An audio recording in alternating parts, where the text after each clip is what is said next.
한 여성의 손을 꼭 잡고 걸음을 옮기는 남자는 자폐성 장애 1급을 진단받은 26살의 전태영 씨. 그가 버스 정류장 앞에 멈춰섰습니다. 우리 어디 갈 거지 오늘? 안실려? 서울역. 서울역 가서 또 어디 갈 거야? 광교. 우리 광교 가려면 몇 번 타야지? 빼내고. 버스가 도착하자 한달음에 달려온 태영 씨가 교통카드를 찍고 안쪽에 자리를 잡습니다. 그냥 이렇게 태영이랑 여행 다녀요. 버스 여행. 태영아 이렇게 해 저렇게 하면은 말 잘 듣는데 태영이가 혼자 저기 하기는 힘들어. 버스 창문 너머로 시시각각 바뀌는 풍경을 보다 보면 시간 가는 줄을 모른다는 태영 씨.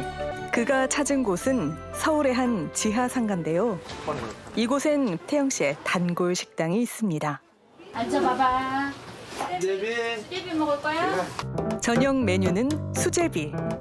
담백한 수제비를 한 입 먹고 나니 달콤한 간식이 떠오른 모양입니다. 수제비 먹고 꼭기사. 알았어. 수, 네. 리, 뭐. 고, 구. 기. 사. 쿵 하면 짝. 어쩜 이렇게 합이 잘 맞는 엄마와 아들일까요?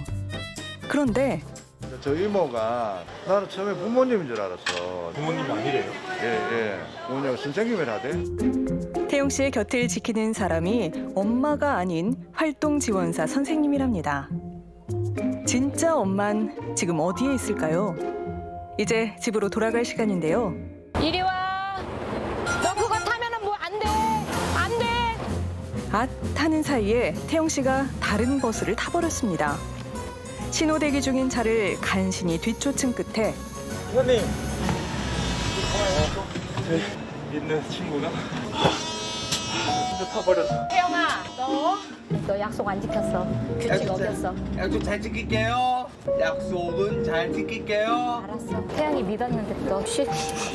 사실 태용 씨의 돌발 행동은 종종 있는 일이랍니다. 집에 갈 때만 되면 더 놀고 싶은 마음에 평소 자주 타는 버스에 오른다는 겁니다. 하지만 이젠 오늘의 여행을 끝낼 시간인데요. 집에서 이제나 저제나 태영 씨가 돌아오기만을 기다리고 있는 건 잘 나갔어. 엄마 미하 씨입니다. 저 인사는 좀 했어. 안녕히 계세요. 아니야. 화낼 뻔 진짜. 태용 씨가 혼자 버스를 탔다는 얘기를 전해 듣고 단단히 화가 난 미하 씨. 그 마음을 아는지 모르는지 태용 씨는 방문을 잠그고 안으로 들어가 버리는데요. 지금 뭘 하는 걸까요? 엄마 진짜 화날 것 같아. 너 있잖아. 엄마 지갑에 만지면 뭐야? 저도. 그래 도둑이라 그랬어. 저 남의 지갑 만지면 안 돼. 안 돼. 엄마 것도 마찬가지야. 네. 태용 씨가 노린 건 엄마 지갑 속에 있는 교통카드입니다. 무려 5시간 동안 5번의 버스를 갈아타는데도 태용 씨는 여행 생각뿐인가 봅니다. 이제 아들 같은 경우는 이제 뭐 교통카드나 신용카드가 있으면 일탈 행동을 해서 나가요. 배회 감지기를 쫓아서 일단 찾으러 가봤더니 부리까지 저놈을 쫓아왔는데 집에서 여기서부터 얼마 전에는 양양까지도 갔었어요. 거기가 자기가 이제 할아버지 할머니가 사시는 곳이거든요. 그저 유난히 활발하다고 생각했던 아들이 조금 특별하다는 걸 깨달은 건 생후 17개월 때였다고 합니다. 이 아이가 장애가 될지 비장애 아이로 갈지 좀 불안하다 그렇게 말씀하시더라고요. 아들은 그냥 자폐로 받았고 근데 저는 이제 좀 원망스러웠어요. 왜냐하면 큰아이를 키워본 경험이 있잖아요. 태용 씨에게는 4살 터울의 누나가 있습니다. 올해 30살인 그녀 역시 태어날 때부터 남들과는 조금 달랐다는데요. 딸 같은 경우는 이제 스미스 마제니스 신드롬이라는 희귀 질환을 가지고 태어난 아이고 그 약간 이렇게 막 빵빵하게 불어있는 풍선을 바늘로 이렇게 탁 누르면 터지기 일보 직전인 그 상태가 항상 이 아이한테 유지가 되기 때문에 얼마나 힘들겠어요, 아이는. 수시로 자해를 하거나 특정 행동을 반복하다 보니 늘 전문가의 보살핌이 필요하다는 첫째 딸 지민 씨. 한순간도 눈을 뗄 수 없는 두 아이를 키우다 보니 미하 씨와 남편의 30년 역시 아이들을 챙기는 시간이었다고 합니다. 하지만 사업을 접고 애들 아빠가 집 짓는다고 강원도로 95년도에 갔어요. 그렇게 뭐 큰 지병은 없었던 걸로 알고 있는데 2021년도에 주무시다가 갑자기 심장마비로 돌아가셨다. 남편이 갑작스레 세상을 떠난 뒤 미하 씨는 두 아이의 유일한 보호자가 됐습니다. 그런데 미아 씨의 인터뷰를 하는 사이 태영 씨가 갑자기 다가와 엄마의 머리 냄새를 맡습니다. 아, 이제 하지마. 안 돼, 하지마. 태영아, 엄마한테 냄새 맡는 거 안 된다 그랬지? 엄마 콧뽀뽀 하는 것도 안 돼. 절대 안 돼. 네. 어? 엄마가 다른 사람 머리 냄새 맡고 엉덩이 냄새 맡으면 어떻게 봐봐. 어떻게 해야 된다 그랬어? 감옥. 그래, 감옥 간다 그랬어. 발달장애 아이들 중에 굉장히 냄새에 민감한 아이가 있고 저희 아들도 거기에 속해요. 사고로 연결될까 봐 걱정이 되는 거지. 태영 씨에겐 많은 규칙이 있습니다. 이웃들과 함께 어울리기 위해 다른 사람의 냄새를 맡는 것도 안 되고 아무 버스에나 올라서도 안 되고 소리를 지르는 것도 안 됩니다. 찬바람이 쌩쌩 불 정도로 단호한 엄마. 그녀는 왜 이토록 아들에게 엄격한 걸까요? 다음 날 태영 씨가 학교에 간 사이 미하 씨가 병원을 찾았습니다.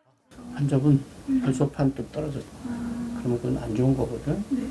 그래서 일단 4월 2일 날 입원을 하면 될 것 같아요. 미하 씨는 지금 어떤 상태일까? 원래는 이제 유방암이었죠. 처음에도 많이 좀 진행이 됐기 때문에 항암도 하고 수술하고 이제 한 5년 가까이 돼갖고 간으로 전이가 됐어요. 11월 14일 날 검사했던 경우에는 뼈도 전이가 됐어요. 유방암 4기. 그녀에겐 이제 남은 시간이 얼마 없다는데요. 운 나쁘면 6개월, 운 좋으면 1년? 그래서 그때 제가 너무 억울해가지고 펑펑 울었어요. 나는 장애애가 둘이다. 그러니까 우린 새 목숨이다. 내가 당장 6개월에 1년 뒤에 죽으면 나 우리 애들 어떡하지? 정말 죽을 만큼 공포스러웠어요, 진짜. 자신의 죽음보다 남겨질 아이들의 삶이 더 두렵고 걱정된다는 미하 씨. 또 뭐가 있나? 태영이 좋아하는 음식? 김치찌개. 태영이 좋아하는 거 하나 먹었습니다. 제가 죽고 없으면 이제 이 아이가 어딘가를 갈 거잖아요. 제가 아닌 다른 사람이 이 아이를 돌볼 때 그 사람을 위해서 이거 자료를 만들어 놓는 거죠. 음악 듣기를 좋아하고 버스 타기를 좋아하고 김치찌개를 좋아하는 26의 아들 태영 씨. 카페에 들러 커피 마시는 걸 좋아하는 30살의 딸 지민 씨. 누가 이 글을 보게 되더라도 아이들에 대해 알 수 있게 건강 상태와 성격을 기록한 엄마는 이별을 준비하고 있습니다. 그날 저녁 수업을 마친 태영 씨가 집으로 돌아왔습니다. 태영아, 인사. 안녕하세요. 네, 그렇게 인사해야지. 걸고 얼른 가방 벗고 빨리 손 씻어. 다 했어. 이제 볼게. 오늘 저녁은 태영 씨가 준비할 모양인데요. 태영아, 엄마가 인덕션 킬 때 뭐 키라 그랬어? 호박, 그래, 틀어야지. 간장, 간장으로 할 거야?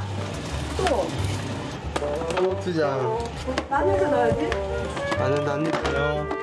물이 한강을 이루고 파가 잔뜩 들어간 떡볶이는 그야말로 파국입니다.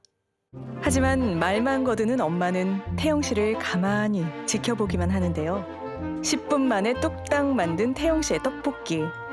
그 맛은 어떨까요? 맛있어, 태영아? 엄마도 한번 먹어볼까? 안 먹어도 돼요. 이거 엄마 걸어줘. 됐다. 어째 좀 심심하긴 하지만 아들이 그저 대견하기만 한 미하 씨. 좋네. 응? 앞으로 밥은 태영이가 해야 되겠네.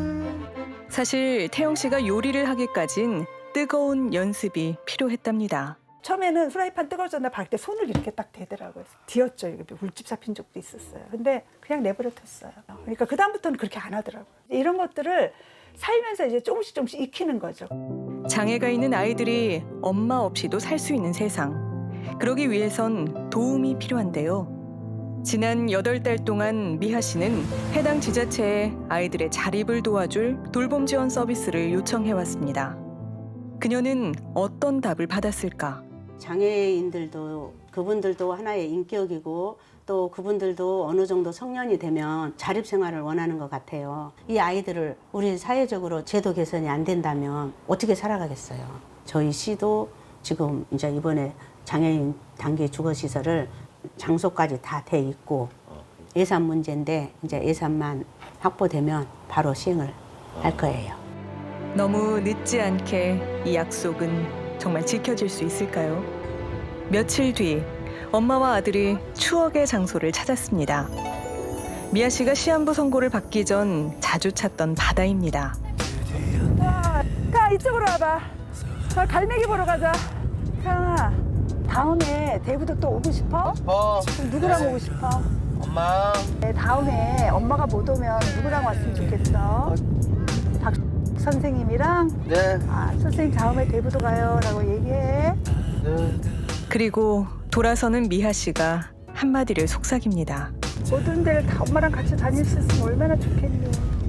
제 바람이 있다면 제가 없어도 제가 원하는 데 갔다가 원하는 걸 하고 집으로 돌아오는 거. 그게 제일 바라는 거죠, 사실. 다음번 태영 씨는 누구와 함께 이 바다에 여행을 오게 될까요? 아유, 그래 손 따뜻해. 따뜻해. 집에 가자고. 그때 여행을 마친 태영 씨는 무사히 집으로 돌아갈 수 있을까요? 이웃들과 더불어 살아가며 안전한 내 집에서 내 아이가 소박한 여행을 즐기며 살아가는 것. 이 평범한 바람은 엄마의 간절한 마지막 소원입니다. 미아 씨의 바람은 언제쯤 이루어질 수 있을까요? 이제 막 태영 씨가 혼자 걸을 진짜 여행이 시작됐습니다.